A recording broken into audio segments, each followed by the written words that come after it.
En medio es una imagen de la revista Espírita, que obviamente cuando la reciben los Madero ya había desencarnado, porque así se dice entre los espiritistas, cuando fallece alguien no es se murió en el seno de la Santa Iglesia, sino desencarnó. Entonces ahí ya había desencarnado Allan Kardec, que aquí lo tenemos.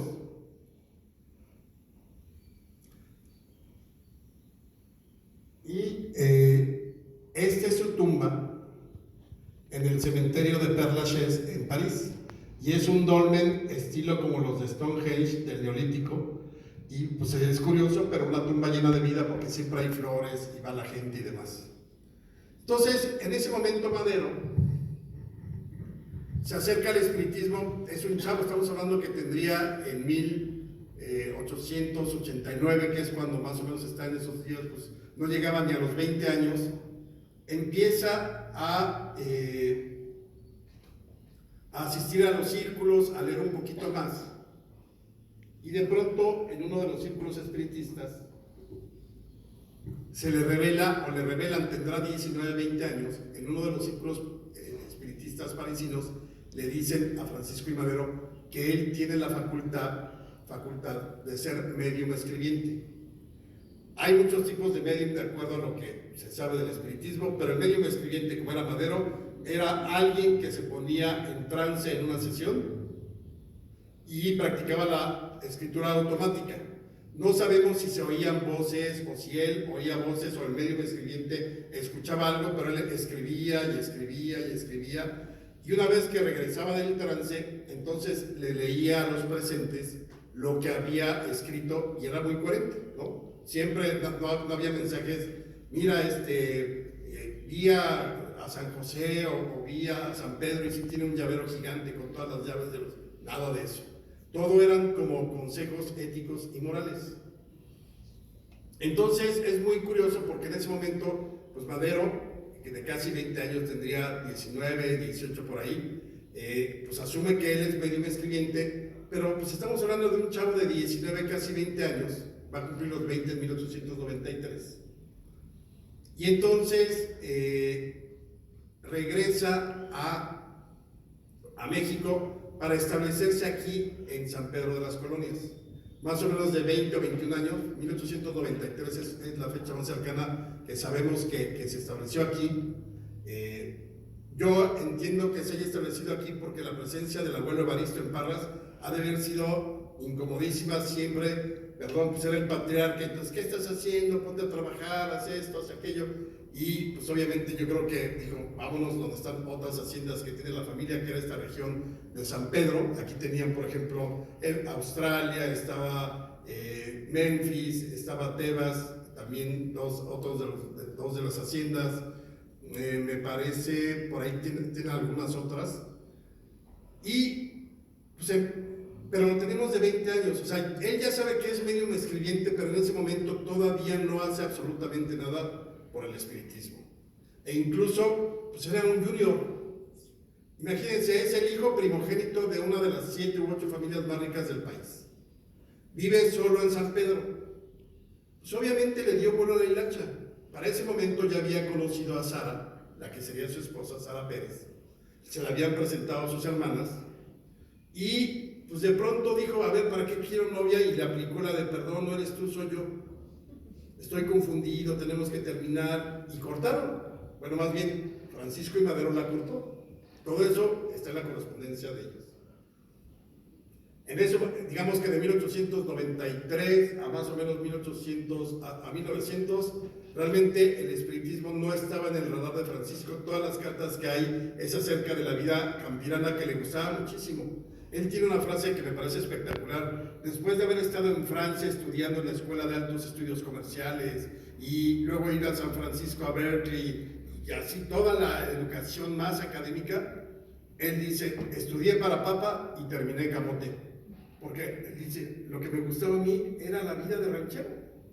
Y por eso se dedica a las haciendas y por eso se pone también a estudiar la homeopatía para que sus trabajadores tengan al menos lo que él puede dar de salud con la homeopatía. O sea, realmente es una persona muy entregada aquí en San Pedro. Le agarró muchísimo gusto y amor a esta ciudad, a este pueblo. Y estaba contento, pero pues, obviamente era un joven inquieto. Y entonces, más o menos por 1899, durante una enfermedad de un pariente, le tocó cuidar, me parece que es incluso la madre quien enferma. Entonces la está cuidando y de pronto tiene una pluma en la mano. Y entonces él cuenta en las memorias que se empezó así como cuando uno está de ocioso y empieza a escribir garabatos en la libretita. Lo que hace Madero es empieza a escribir y de pronto escribe: amarás a Dios sobre todas las cosas y a tu prójimo como a ti mismo. Entonces él dice: yo no quería poner eso y sin embargo había aparecido por su puño y letra en la libreta. Lo cuenta en sus memorias. En ese momento como que nuevamente le cae toda la realidad de que él era medium escribiente y a partir de ese momento empieza a practicar la comunicación escrita. Y empieza y una y otra vez, porque también es de ejercicio, o sea, es como un oficio. Entonces trataba de ponerse en trance. Y es entonces por esa época cuando establece aquí, estamos hablando como 1899, quizá 98, 99, es la más antigua comunicación espiritista. Funda aquí en San Pedro, ya en esta casa, porque aquí se reunían martes y sábados, un círculo de estudios psíquicos.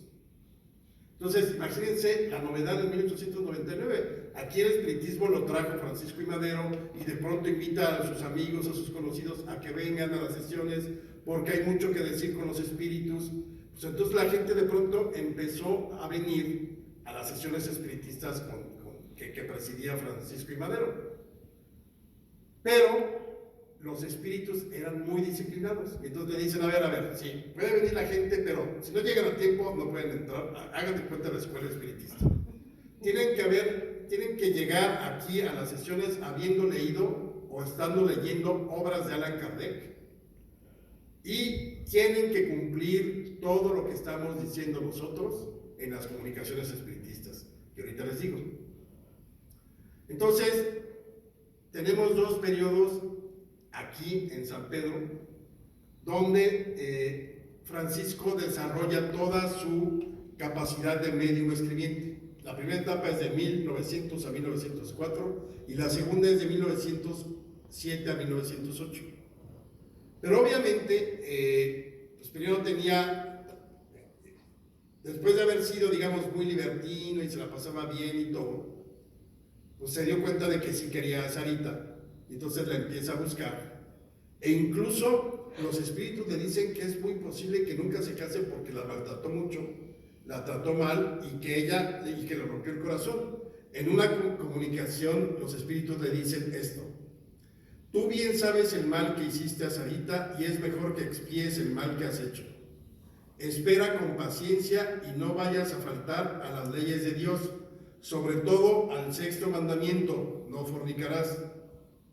Como parece que estás tentado de hacerlo, y pronto encontrarás una compañera digna de ti y que te haga feliz. Entonces, por las comunicaciones de esa primera etapa sabemos que Madero iba a los burdeles, que le gustaba jugar pool, que le gustaba jugar también, por ejemplo, a apostar, que le gustaba la siesta, dormir la siesta. Y todo eso se le va revelando porque los espíritus le dicen: oye, pues tienes que ser así, estar más tranquilo. Cuando la gente que empieza a asistir a estos círculos entre 1900 y 1904 se dan cuenta de que hay que disciplinarse, que hay que levantarse temprano para trabajar y acostarse tarde, también no buscar, no ser ambiciosos ni buscar negocios, ayudar a la gente. Por ejemplo, les prohíben los espíritus jugar pool, les prohíben, por ejemplo, jugar cartas, no se pueden emborrachar. Entonces, poco a poco, era la asistencia muy grande aquí en la casa, y de pronto pues prácticamente se quedó solo porque nadie quería pues, ser tan disciplinado, también tener sus libertades, ¿no? Y él siguió